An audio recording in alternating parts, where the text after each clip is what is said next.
19 जुलाई 2019 को हमने असम के हिंदुस्तान पेपर कॉरपोरेशन को लेकर एक प्राइम टाइम किया था। 9 जुलाई 2019 को कांग्रेस सांसद मनीष तिवारी के एक प्रश्न के उत्तर में भारी उद्योग मंत्री अरविंद गणपत सावंत ने कहा था कि हिंदुस्तान पेपर कॉरपोरेशन को 4,141 करोड़ रुपए दिए गए हैं। उस समय यह सुनकर इसके कर्मचारी हमसे मिलने असम से दिल्ली आ गए। उनका कहना था कि कर्मचारियों को महीनों से वेतन नहीं मिल रहा है। ये 4,000 करोड़ से अधिक पैसा कहां गया? इन लोगों ने जुलाई 2019 में सीएजी को पत्र लिखा कि हजारों करोड़ का घोटाला हुआ लगता है, जांच हो। सरकार ने अगर 4,141 करोड़ दिए हैं तो उन्हें वेतन क्यों नहीं मिल रहा है? वो पैसा किसके पास गया है? अप्रैल 2019 में इन कर्मचारियों ने हमें बताया था कि 50 से अधिक कर्मचारियों की मौत हो गई है, पैसा न होने के कारण समय से इलाज न करा सके। हमारे सहयोगी रतनदीप ने आज की रिपोर्ट में लिखा है कि वेतन के इंतजार में 93 से अधिक लोगों की मौत हो गई है, कुछ ने आत्महत्या भी की है। दोनों पेपर मिल को लेकर प्रधानमंत्री मोदी ने और अमित शाह दोनों ने बयान दिया है कि चालू किया जाएगा, लेकिन इसके कर्मचारी भूखमरी के शिकार हो चुके हैं। दो विधानसभा चुनाव गुजर गए, लेकिन इनका कुछ नहीं हुआ। अब मुझे बताइए, यहां पेपर मिल किसने बंद की भाई? पेपर मिल किसने बंद की? ये बर्बादी कौन लाया? ये अब सब कुछ मिलना चाहिए कि नहीं मिलना चाहिए?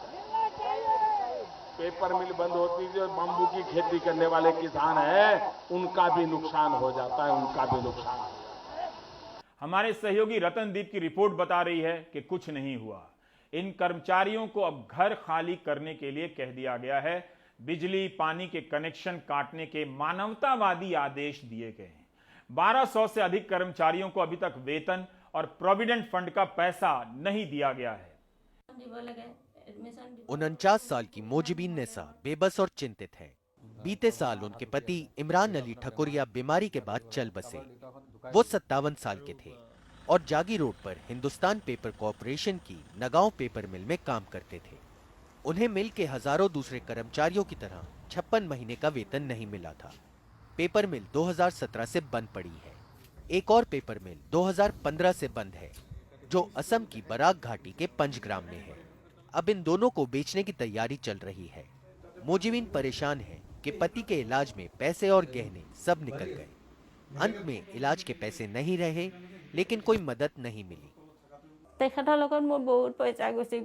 हमने उनके इलाज में बहुत पैसा खर्च किया। मेडिकल रिइंबर्समेंट के 5 लाख मिलने थे, पता नहीं कब मिलेंगे। हम पर 5 लाख का कर्ज और है। अब नोटिस आ गया है कि क्वार्टर छोड़ दे। हम कहाँ जाएंगे? ऐसे पेपर मिल को ये दिन देखने थे। कौन जिम्मेदार है? कर्मचारी बिना इलाज के मर रहे हैं। ठकुरिया की तरह असम के इन दोनों पेपर मिलों के 92 और कर्मचारियों की मौत पिछले 5-6 साल में हो चुकी है। कर्मचारियों के मुताबिक ज्यादातर की मौत इलाज न करा पाने की वजह से हुई। तनाव और सदमा भी एक अहम वजह रही। 3 लोगों ने तो आत्महत्या तक कर ली। अब इन कर्मचारियों को 15 दिन में घर खाली करने का नोटिस दिया गया है। 18 सितंबर को ये मियाद खत्म हो रही है। कर्मचारियों का कहना है कि ये नोटिस अवैध है। 26 अगस्त 2021 दिल्ली हाईकोर्ट में सुनवाई के दौरान हाईकोर्ट ने सरकार को लिखकर देने को कहा था कि वो ये मिल चलाना चाहते हैं या नहीं। ऐसी स्थिति में बिजली पानी काटने का नोटिस आना, घर खाली करने का नोटिस दिया जाना कर्मचारियों के साथ अमानवीय बर्ताव है। सरकार की बर्बर नीति है।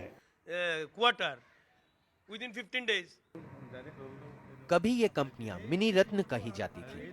2007 से लेकर 2008 तक ये मुनाफे में रही। ये पेपर रोल इस बात की गवाही देते हैं कि जब 2017 में जागी रोड का ये पेपर मिल बंद किया गया था, तब भी यहाँ पे प्रोडक्शन चल रहा था और इसके बाद यहाँ पे काम करने वाले जो कर्मचारी है उनके लिए मुसीबत बढ़ती रही।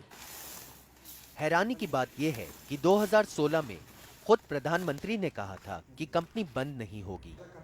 यही बात 2021 में गृह मंत्री अमित शाह ने भी कही।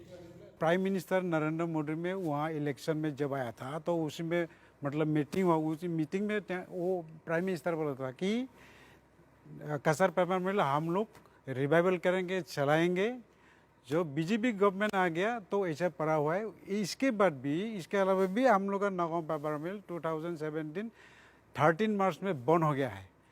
तो बंद हो गया स्टिल अभी तक चला नहीं। लेकिन बिफोर जो हम लोग का जो इलेक्शन था, मतलब राज्यसभा स्टेट का जो इलेक्शन था, उसका पहले मिस्टर अमित शाह ने बोला था कि नगांव पेपर, 2 असम में 2 पेपर मिल है, 2 पेपर मिल हम लोग रिवाइव करेंगे फिर चलाएंगे।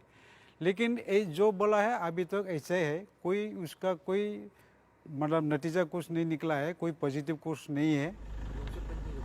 कांग्रेस ने केंद्र से अपील की है कि इसकी नीलामी रोकी जाए, जबकि असम के मुख्यमंत्री मुआवजे की बात कर रहे हैं।